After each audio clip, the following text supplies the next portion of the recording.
আল্লাহ পাক সুবহানাহু ওয়া তাআলা তার কোরআনে কারীমের মধ্যে বলেছেন, ইন্নামাল মুমিনুনা আল্লাযীনা ইযা যুকিরাল্লাহু ওয়াজিলাত কুলুবুহুম ওয়া ইযা তুলিয়াত আলাইহিম আয়াতুহু যাদাতুহুম ঈমানা।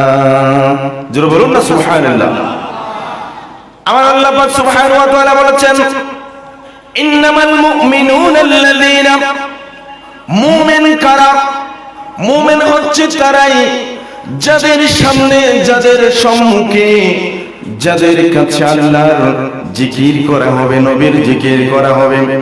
ইযা যুকিরাল্লাহু, যখন আল্লাহর স্মরণ করা হবে, আল্লাহর জিকির করা হবে, আল্লাহর আলোচনা করা হবে, কোরআনের কথা বলা হবে, হাদিসের কথা বলা হবে, আল্লাহ এবং আল্লাহর রাসূলের স্মরণ করা হবে, কোরআন হাদিসের বয়ানের আলোচনা করা হবে, ওই মুহূর্তে ওয়াজিলাত কুলুবুহুম, যখন তাদের অন্তর ভয়ে কেঁপে উঠবে এবং একজন মুমিনের সামনে যখন আল্লাহর স্মরণ করা হয়, আল্লাহর কথা বলা হয়, কোরআনের কথা বলা হয়, হাদিসের কথা বলা হয়, সাথে সাথে ওই মুমিনের অন্তর নরম হয়ে ভয়ে, আল্লাহর ভয়ে কেঁপে উঠবে।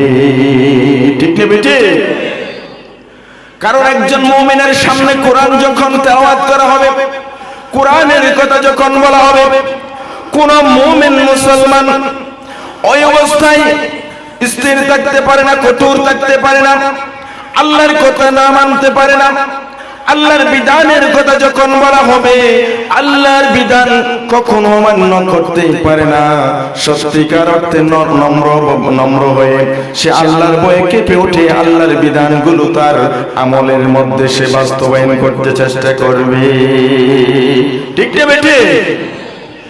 এটা হচ্ছে মুমিনের গুণাবলী 1 নম্বর। 2 নম্বর গুণাবলী হচ্ছে ওয়া ইযা তুলিয়াত আলাইহিম আয়াতুহুম, যখন আল্লাহর আয়াত তেলাওয়াত করা হবে, কোরআনের আয়াত তেলাওয়াত করা হবে, ওই মুহূর্তে যাদাতুহুম ঈমানা, ওই মুমিনের ঈমান আরো আল্লাহর প্রতি বেশি পরিমাণ বৃদ্ধি পেয়ে যাবে। সুবহানাল্লাহ বলেন। একজন যার মধ্যে ঈমান রয়েছে, মুমিন হিসাবে যারা আছেন, যাদের মধ্যে আল্লাহর প্রেম রয়েছে, নবীর প্রেম রয়েছে, তার সামনে যখন আল্লাহর কোরআনের কারীম থেকে তেলাওয়াত করা হবে, তার ঈমান আল্লাহর প্রতি, নবীর প্রতি, দ্বীনের প্রতি, ইসলামের প্রতি তার ঈমান আরো বৃদ্ধি পাবে। ঠিক না বেটি? আর যদি বদকার হয়, তার মধ্যে যদি ঈমান না থাকে, লেবাস মুসলমান থাকে, তাহলে তার সামনে যতই কোরআনের আয়াত বলা হোক, কোরআন দিয়ে যতই তাকে দলিল দেওয়া হোক, তার মন কখনো নরম হবে না। ঠিক না বেটি?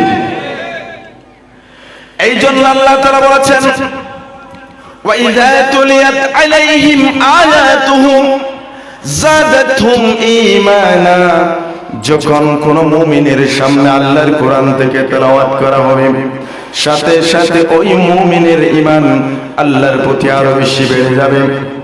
সেই দিনের প্রতি তার ঈমান বেড়ে যাবে, আল্লাহর হুকুমের প্রতি তার ঈমান বেড়ে যাবে, এবং সে আল্লাহর প্রতি বেশি ভালোবাসা, বিশ্বাস, আস্থা অর্জন করে সে এমন ভাবে ইবাদতের প্রতি ধাবিত হয়ে যাবে, তার পক্ষে আর কখনো আল্লাহর বিরুদ্ধে চারণ করা কখনো সম্ভব হবে না।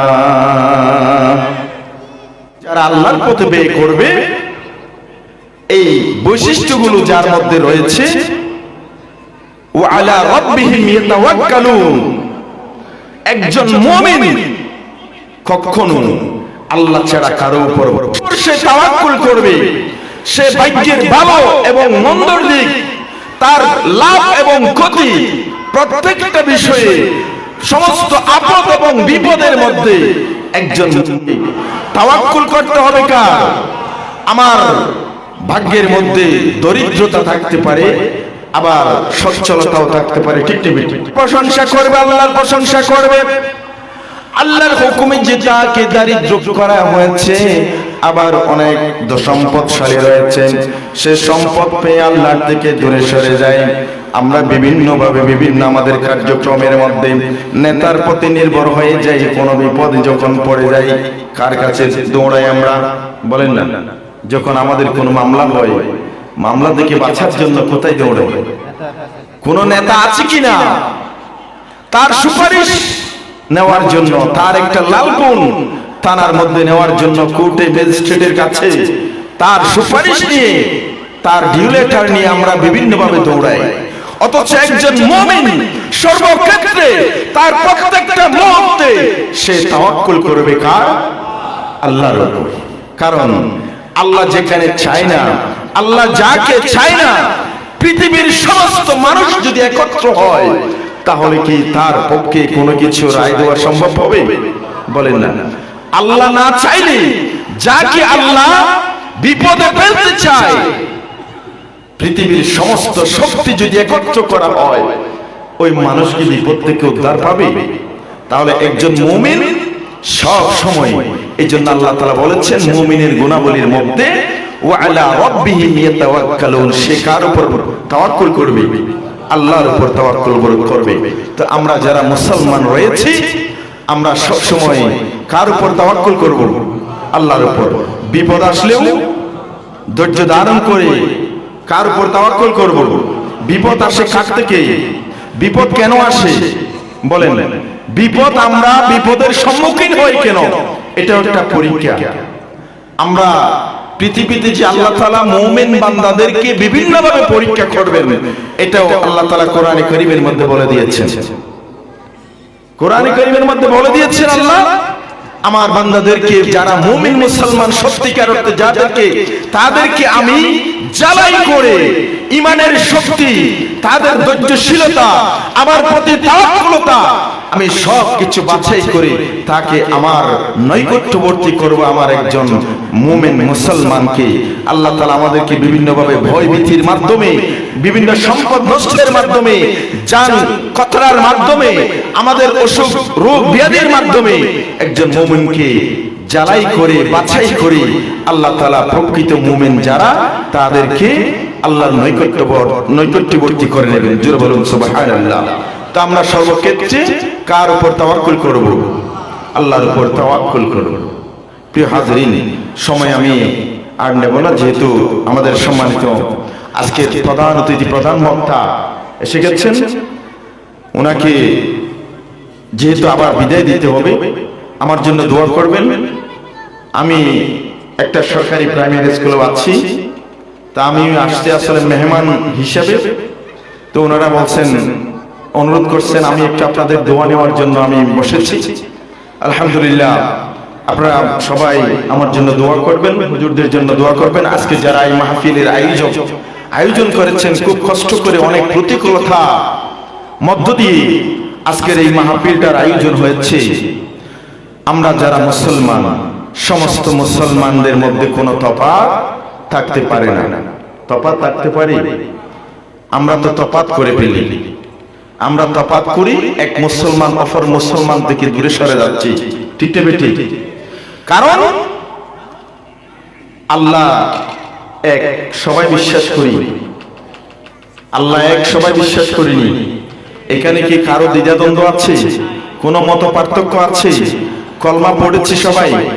কলমাটা কি সবাই একবার বলেন তো? লা ইলাহা ইল্লাল্লাহু মুহাম্মাদুর রাসূলুল্লাহ সাল্লাল্লাহু আলাইহি ওয়াসাল্লাম। এই কলমার মধ্যে কারো দ্বিমত আছে? বলেন না। নবী আসেনি, আমাদের নবীর নাম কি? হযরত মুহাম্মদ মুস্তাফা সাল্লাল্লাহু আলাইহি ওয়াসাল্লাম। দেশ রয়েছে সমস্ত মুসলমানের জন্য। কোরআনের কোন সিয়াসতের হাদিস, 6টা হাদিস, এর উপর ভিত্তি করে আমরা হাদিস নিয়ে গবেষণা করি। বিশেষ করে সবচেয়ে গ্রহণযোগ্য, বিশ্বস্ত এবং সবচেয়ে সহিহ হাদিসের ভান্ডার নিয়ে যে হাদিস সহিহুল বুখারী এবং সহিহুল মুসলিম, এই হাদিস কি পৃথিবীর অন্য কোন প্রান্তের মধ্যে বেশি বেশ কম আছে? তো সবকিছু ঠিক আছে। নামাজ 5 ওয়াক্ত সবাই পড়ে কিনা? নামাজ 6 ওয়াক্ত কোন দেশে পড়েনি। আমেরিকায় বুঝি 6 ওয়াক্ত নামাজ আছে, ইন্ডিয়ার মধ্যে কয় ওয়াক্ত নামাজও 5 ওয়াক্ত। নামাজের 13 ফরজ আমরা ইমাম আবু হানিফা রাহমাতুল্লাহ তাআলা আলাইহির মাযহাব মতে আমরা 13টা ফরজ, মতান্তরে 14টা ফরজ আমরা পালন করি। তাহলে এই যে সবকিছু মূল বিষয়, মূল জিনিসগুলা আমরা সব মুসলমান, সব দলের ইমানদার, সব দলের মুসলমানরা আমরা মানি। শুধুমাত্র কিছু মুস্তাহাব বিষয় নিয়ে আমরা টানা হেঁচড়া করে, টানা হেঁচড়ার মাধ্যমে এক মুসলমান অপর মুসলমানের প্রতি শত্রু ভাবাপন্ন হিংসাত্মক মনোভাব নিয়ে আমরা বিভিন্নভাবে বাধাগ্রস্ত হয়ে যাই। ঠিক ঠিক। এটা কে করে? এটা কেন করে?